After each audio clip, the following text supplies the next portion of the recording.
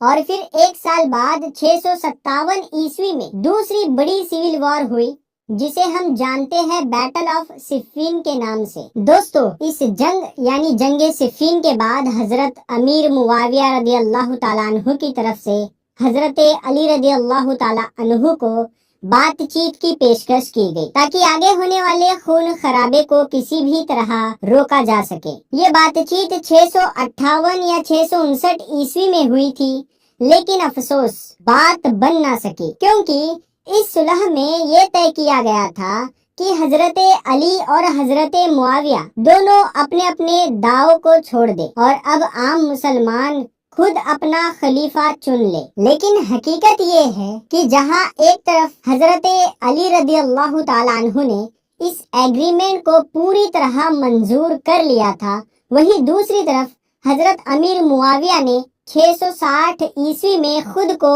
دمشق میں خلیفہ گھوشت کر دیا، اور اس طرح سے اسلامی اتہاس کی وہ تکرار جو حضرت عثمان کی شہادت سے شروع ہوئی تھی اب ایک نئی شکل میں جاری رہی۔ پھر اگلے ہی سال یعنی 661 عیسوی میں حضرت علی رضی اللہ تعالی عنہ کو ایک ایسے وقت میں شہید کر دیا گیا جب وہ مسجد میں نماز ادا کر رہے تھے۔ ان کی شہادت کے بعد ان کے بڑے بیٹے حضرت امام حسن رضی اللہ تعالی عنہ کو مسلمانوں نے خلیفہ بنا لیا، مگر